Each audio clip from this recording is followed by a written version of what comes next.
All right. So last week, our first week looking at the Philistines and the giants,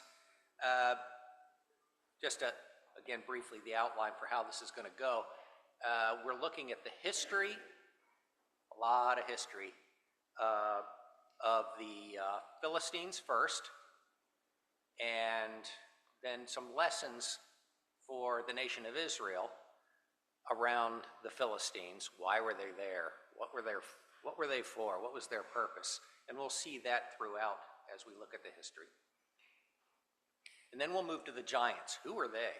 What were they? Where were they? And then why were they? Again, lessons for the nation of Israel around giants. And then we'll close off this series by thinking about who the Philistines are. Well, maybe we'll think about who the Philistines might be today. But we'll close off overall thinking about the spiritual lessons for us in terms of Philistines and giants and who or what they are today for us. We spent some time last week looking at archaeology and timelines and just the challenges that they present. If you have a date in mind when something happened, like the 1460s to 1492 BC for the date of the Exodus, we saw that there are multiple dates, some just exclusively from the Bible, that don't jive. And then you throw archaeology on top of that, and the dates, we'll see that again here this morning, the dates just don't always fit very well. So what we're going to be doing instead, because archaeology provides us all sorts of evidence of the Philistines.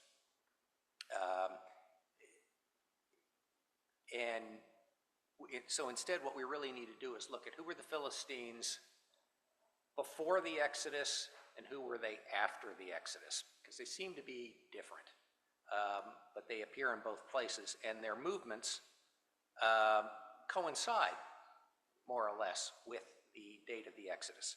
So last week we finished by looking at these three sets of verses. First, where were they from? Who were these people, the Philistines? And we saw in Genesis 10 that Egypt, depending upon the version you're looking at, you might see the name Mizraim. He was the son of Ham. So Egypt then was the father of this group of people there in Genesis 10,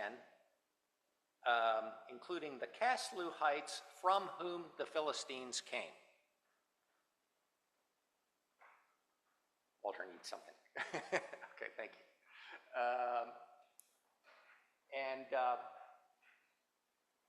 So the Philistines came from the Casluhites, but you notice there's this other name there, the Caphtorites also. The Casluhites came from, they lived in what is currently modern-day Tripoli, give or take. But they were apparently destroyed, and this is according to Josephus, they were destroyed in a war with Egypt at just about the same time as the Exodus. Give or take, a little before, a little after, who knows? Again, dates are challenging. So that's an interesting thought, that these Philistines were destroyed by the Egyptians before the Exodus. But for there to be Philistines after that, some of them must have survived. But then we've got this other brother, Caphtor. And we see in Amos 7, God says, "Did I not bring Israel up from Egypt, the Philistines from Caphtor, and the Arameans from Ker?" Three groups of people God is the way it sounds, God is saying, look, I did this for this group, I did this for this group, did this for the group, moved them all around. Sort of equivalent, right? The way it sounds. So the Philistines came from Caphtor. And then that's confirmed there by Jeremiah. Where at the end he says, the Lord is about to destroy the Philistines, the remnant from the coasts of Caphtor. And to me, it's interesting that Amos and Jeremiah are even talking about the Philistines, because that's so late in Israel's history. But tuck away that point, and we'll get to that another time. Well, did the Casluhites join their brothers, the Caphtorites? Maybe. That's just supposition on my part. And where is Caphtor anyway? Well, if you look at this map, let's see, is there a pointer, Walter? Is that one here?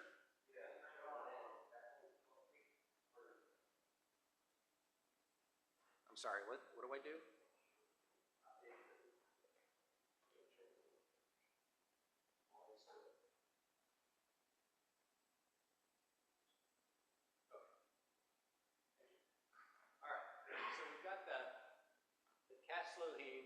Casluhites here. Tripoli's just about here, so nearby. But Egypt, Mizraim, they came over and destroyed them. Some of them must have been driven off. Well, where to? Where are the Caphtorites? They're right here on the island of Crete. So my assumption would be that the Casluhites fled. The remaining Casluhites fled, joined the Caphtorites up in Crete.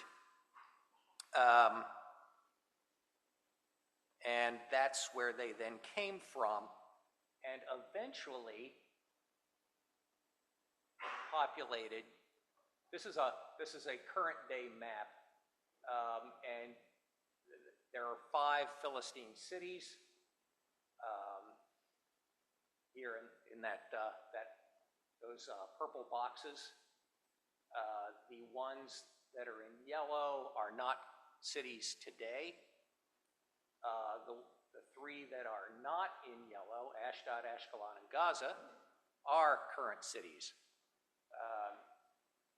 And interesting to me that they are all north of the Gaza Strip, with the exception of Gaza City, which is not much of a city these days.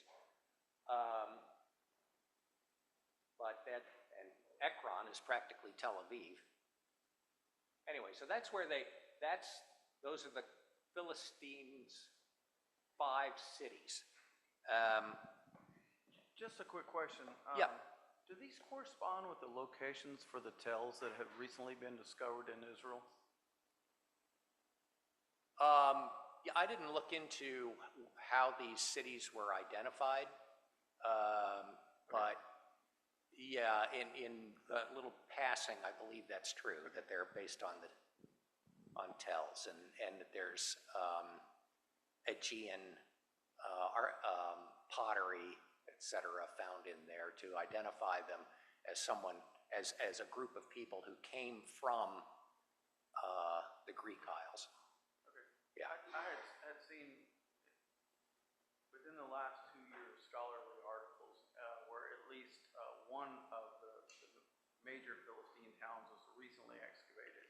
It had been unknown for some great period of time and recently positively discovered. And I was just curious if these were the same locations that, historically would be the locations of those cities. Yeah, I believe so. Okay. I can't pin that down for you specifically. So, now remember what we just read in Amos. God said, "Did I not bring the Philistines from Caphtor and the Arameans from Ker? Oh, when and why did God do these things?" He moved people around. So as a little bit of an aside, let's start with the Arameans. Who were they? Who are the Arameans? You see Aram in a more modern translation.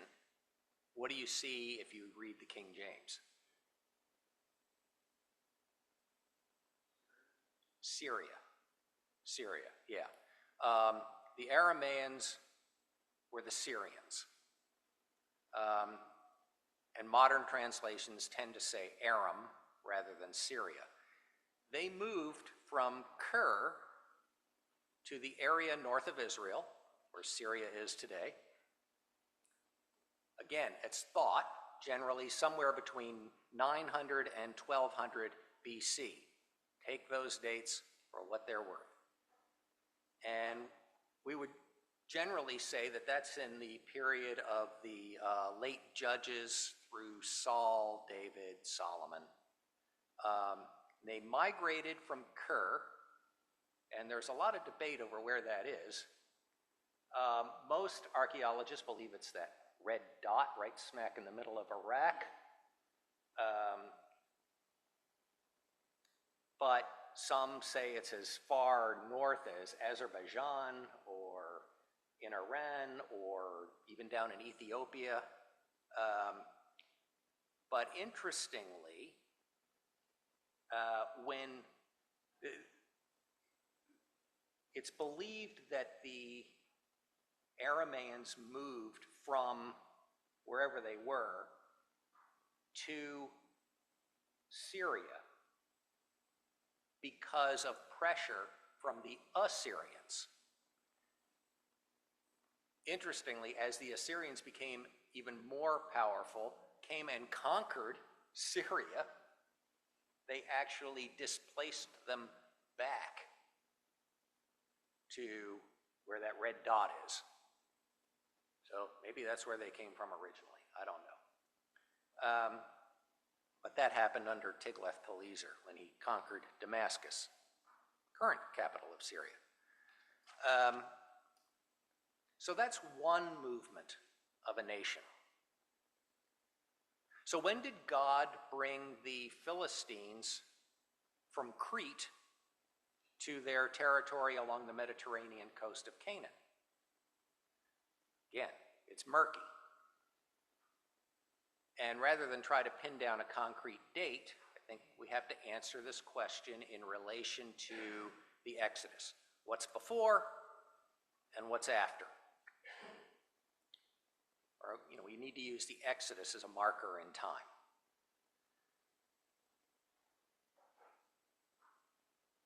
And I think it's also interesting to note that the Hebrews weren't the only people that God moved. We focus on that. We focus on the Exodus. A couple million people rising up out of Egypt and leaving en masse. But God is saying, look, I did it with the Arameans. I did it with the Philistines also. Any thoughts on this? Jason? A lot of movement happens. A lot of movement happens when the nations come in. So the whole northern tribes of Israel were moved and displaced up north.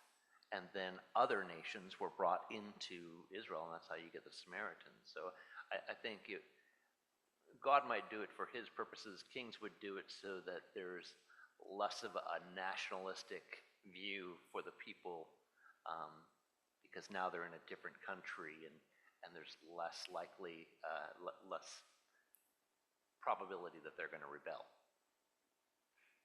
Right.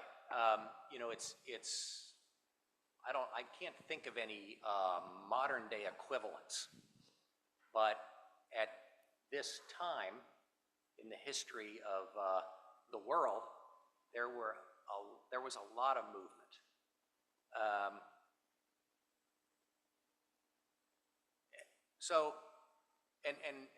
You said God does it, kings do it.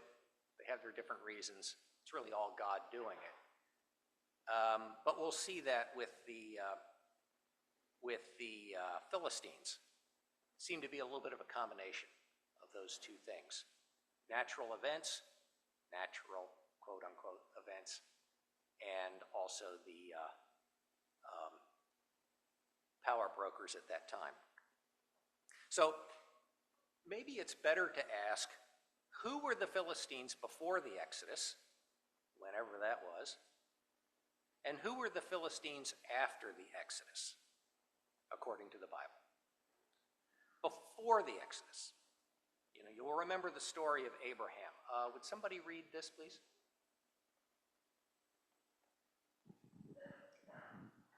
Now Abraham moved on from there into the region of the Negev and lived between Kadesh and Shur. For a while he stayed in Gerar, and there Abraham said to his wife Sarah, "She is my sister." And then Abimelech, king of Gerar, sent for Sarah and took her.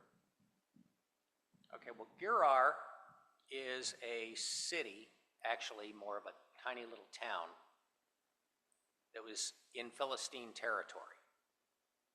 In fact, later, when Abraham was living in Beersheba, he made a treaty with Abimelech, who's called the king of the Philistines. And would someone read this then, please? After the treaty had been made at Beersheba, Abimelech and Phicol, the commander of his forces, returned to the land of the Philistines. Abraham planted a tamarisk tree in Beersheba, and there he called on the name of the Lord, the eternal God. And Abraham stayed in the land of the Philistines for a long time. And later, Isaac also goes to Abimelech, whether it's the same man or not, can't be sure. And the same thing that happened with Sarah happened with Rebekah. And early in the story, we're told there was a famine in the land, besides the previous famine in Abraham's time, and Isaac went to Abimelech, king of the Philistines, in Gerar. So, what do we know about these Philistines that Abraham and Isaac knew? They seem more or less friendly, if maybe a little bit grabby and possessive of the women. Well, rabbinic sources say that these Philistines in Genesis were different. They were different people from the Philistines that we come to know later.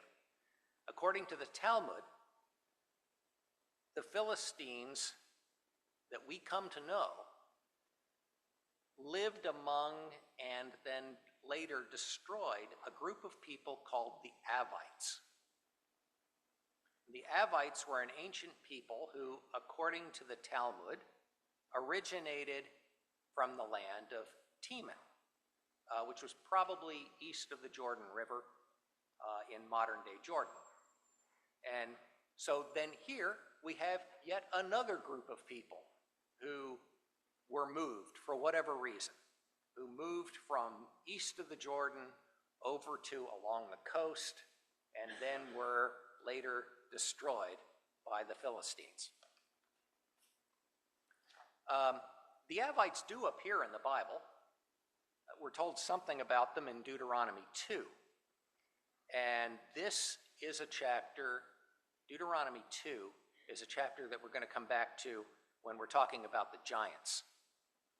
Because in this chapter, Moses recounts all of the destruction and the displacement of people who had been or still were in the land at the time that the Hebrews were right on the verge of entering the land. In fact, can anybody give like a two-sentence description of what Deuteronomy is all about?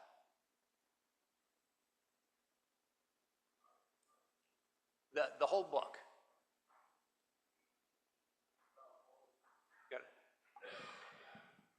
It's about Moses getting ready to die, and he's recounting for them before he dies what the laws of God are. Yeah, what he's doing is he's saying, look Israel, You're just about, the land is right here. It's for the taking for you. Remember your history. Don't do that again, right? Basically, don't be who you were. God is with you. God is going before you. And in Deuteronomy 2, he's recounting a lot of destruction and displacement that had already taken place. And here in Deuteronomy 2:23, the Avites, he mentions the Avites. As for the Avites who lived in the villages as far as Gaza, the Caphtorites, coming out from Caphtor, destroyed them and settled in their place. Well, the Talmud explains God's purpose behind this verse. And take this for what it's worth. It's interesting. It seems a little contrived to me, but it may explain some things. So if somebody could read this, please.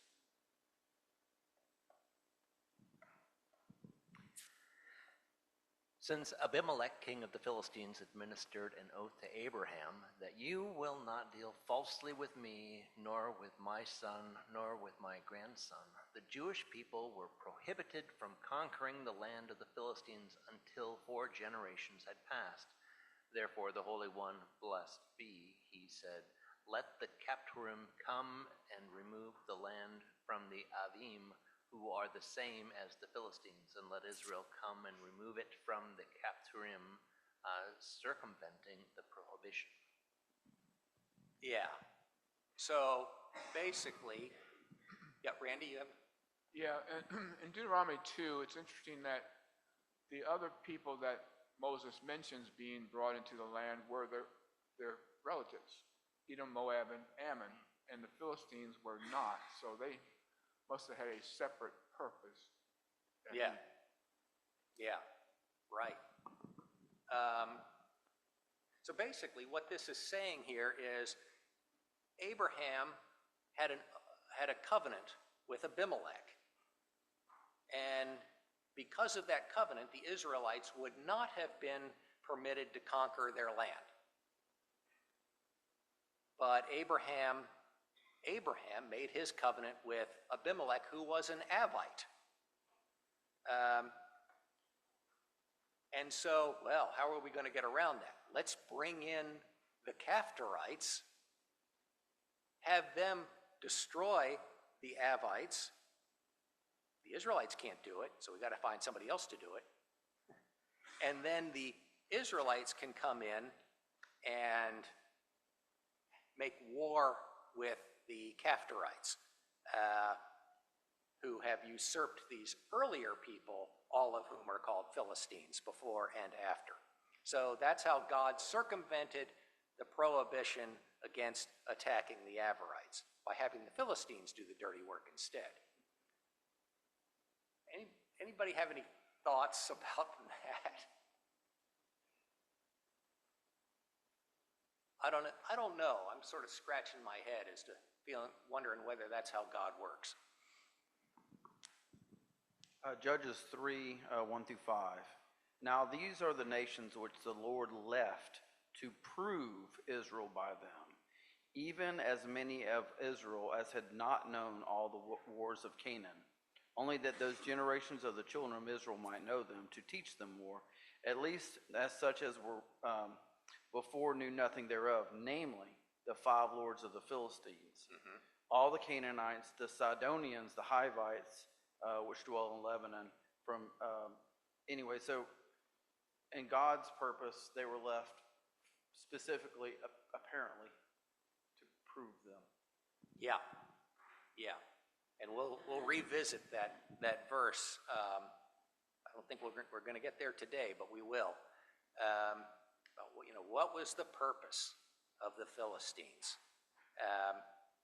But it's just to me, it's like Abraham makes a covenant with this one group of people called Philistines, the Avites, And so God has to find a way to circumvent that so that that land is there for them. Although, again, like you're pointing out, never conquered,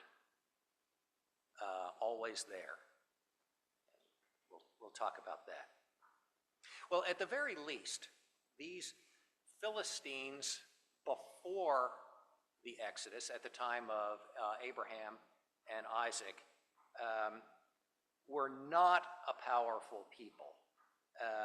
It appears that Abimelech is portrayed as probably not being any stronger than Abraham. You know, and Abraham was what? He was a few hundred people. You know, the Philistines at the time of the judges and the kings would not have been intimidated or felt that they needed to make a covenant with Abraham's few hundred people. Then we've got the cities, the 5 cities, Ashdod, Ashkelon, Ekron, Gath, and Gaza. They're not even mentioned. Instead, there's this little village known as Gerar, and that's where the king is. The word Philistine is a generic term that means sea people. And this term wouldn't have applied to the Avites, who originally came from the east. So why were the Philistines called Avites? Maybe some of the Aegean sea people who came from Crete, who would become the Philistines that we know, maybe they made their way to Palestine long before a later migration took place. And so we have sort of like this advanced party. And so maybe Abimelech was actually from Caphtor. That would ruin the Talmud, if that matters to you. Or maybe Moses, when he wrote Genesis, called the Avites Philistines because that was the territory that they occupied. So when did the Philistines come from Caphtor, Crete, to Canaan? Again, it's believed that the Philistines formed part of a group called the Sea Peoples who moved apparently for a couple of different reasons. Archaeology suggests that famines and earthquakes and general upheaval played a role in creating waves of migration. And there are 2 pictures that I've found that come together somehow. First, there was a volcanic eruption on Santorini, presumably around 1600 BC. So 100 plus years before the earliest dates of the Exodus. And again, take that for what it's worth. And this volcano then caused tidal waves. And it's believed that these tidal waves flattened buildings as far away as Crete. It's about 100 miles to the south. And this destruction, together with changed weather patterns and plagues, drove what they were called the Minoan population. The Minoan people out of Crete. And these Minoans became the Philistines, and they were replaced on Crete by the Mycenaeans. We have a kind of modern-day equivalent event. When Krakatoa erupted in Indonesia in 1883, it affected weather as far away as Europe and North America for the next couple of years. So you can picture how 100 miles away, with the tidal waves and weather changes, it would have caused some problems. So there's God's hand. But history also tells us that these sea peoples repeatedly attacked Egypt and were eventually repulsed by Ramses III. And this was, again, take the dates for what they're worth, but 500 years after that volcano.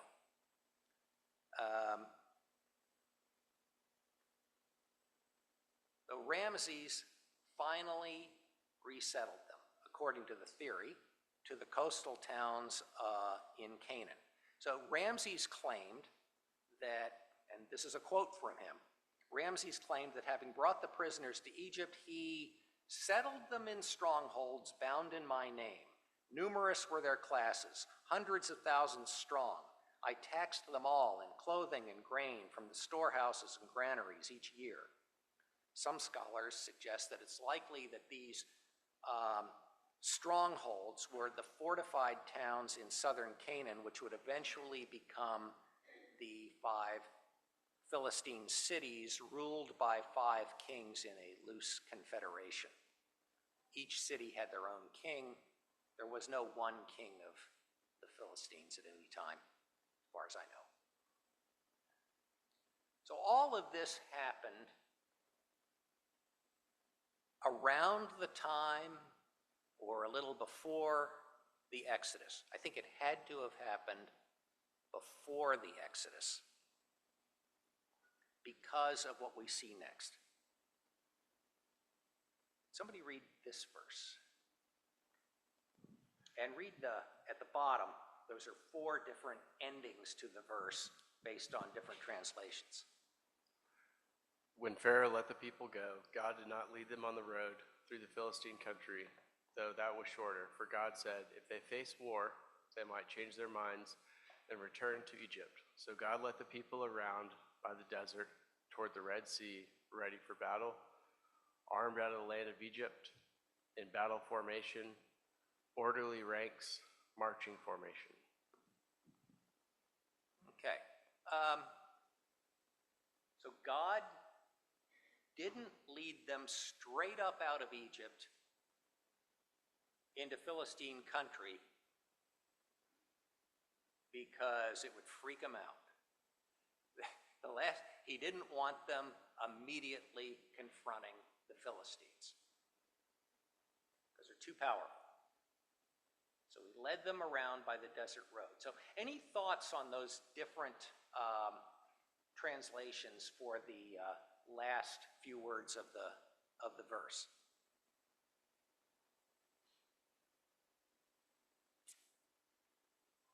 They seem to conflict, right? On the one hand, God says, they are not ready to go to war with anybody. These were poor, pathetic slaves who are escaping. And yet, on the other hand, it kind of looks like they're ready for battle. Jesse. They're not conflicting. They're in battle formation. They're not conflicting. They're in battle formation. That doesn't mean they're the supreme battle formation that could beat anybody. Yeah, right. It doesn't actually say they're ready for war. No, they're ready for war. They're not ready to beat the Philistines. They're ready for war. They're not ready to beat the Philistines. Yeah. Yeah, I was just going to point that last one when it talks about being orderly ranks, consider what's recorded for us, how they were set up within the camps, how they had all these different levels of organization, different leaders that were in charge of different things. That would make sense. Keeping in mind, like you said, they're saying, hey, let's kind of not go this way because there's bound to be conflicts. Keeping in mind, too, throughout the wilderness wanderings, there was different issues that arose. A lot of the times it came down to just the overall behavior of the Israelites to begin with. Yeah. Stuart. For their faith, none of these men did anything but were buried in the desert. Not one except for 2. Yep. Right. I kind of look at it this way. God knew they weren't ready. They, on the other hand, were very excited. And maybe they set themselves up. And they thought, if you read the NIV, it says they're ready for battle. The ASB says they were armed. You got the others. the other two, and it sounds like, well, they're orderly. They're leaving Egypt in an orderly formation. So maybe it's a little bit of a mix. Maybe they thought they were ready to take on the world, but God knew better. So, Casey, for some reason in my head, Saul comes to mind, not King Saul, but Saul, the one who God drew out of Israel and made him a Christian, right?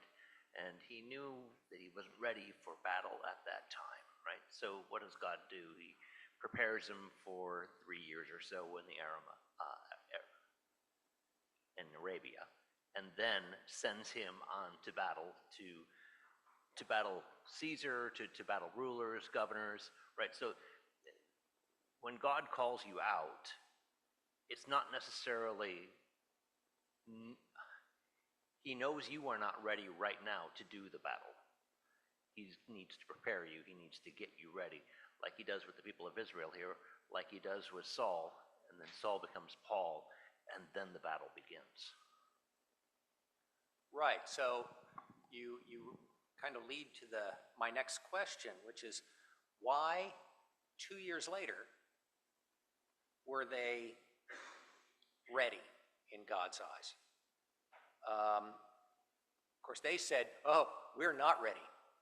2 years later, they said, "We can't do it." And then 40 years later, we get to Deuteronomy, where God is saying, "People, you're ready because God is with you." I got a couple thoughts on this. I mean, at that time, if the chapters correlate to chronology in any way, that's immediately after their exodus from Egypt. So they're basically rescued slaves. The question remains, did they even have, a dozen, 100, 1,000 swords with them? Like, I don't know if they would have at that time. And then also talking about the formation, that could have been a line of defense for them because, if if a group of people was watching them from a distance and they saw a group of people in battle formation, they wouldn't know if they're actually an army or not. They would just see a large group of people in battle formation. Mm-hmm. So that could have served to their advantage, regardless of whether or not they were actually ready. Right. So, God does not take them along the red line of the map. We're not exactly sure what it looked like, but it was something more like the black line, or over even you see Jabal al-Lawz. That's as opposed to Jabal Musa. That's Mount Sinai that Perry was talking to us about a month or so ago.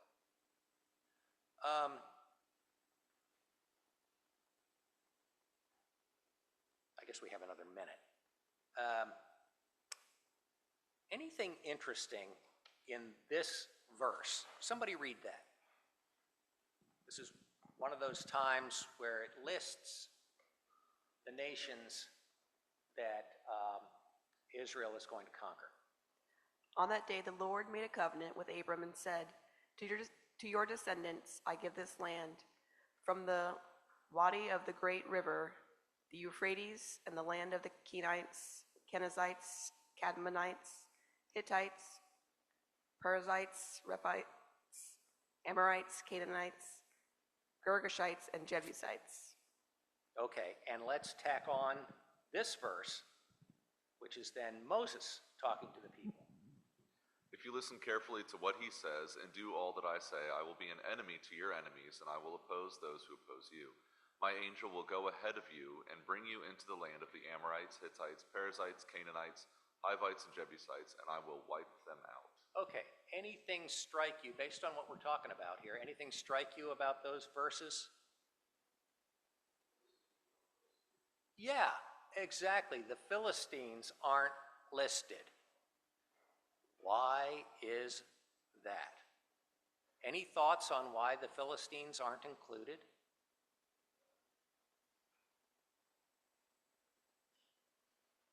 Lisa?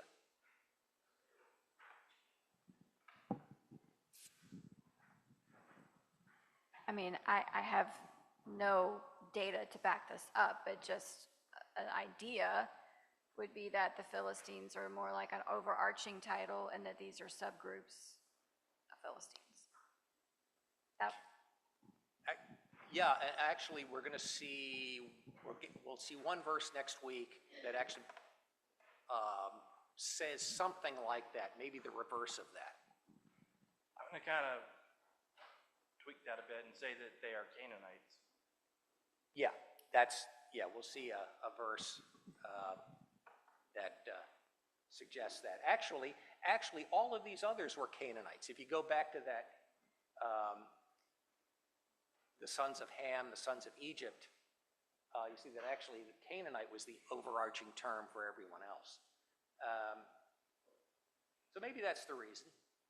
Or maybe they were never meant to be conquered, or God knew that they would never be conquered. But we'll look at that. We'll look into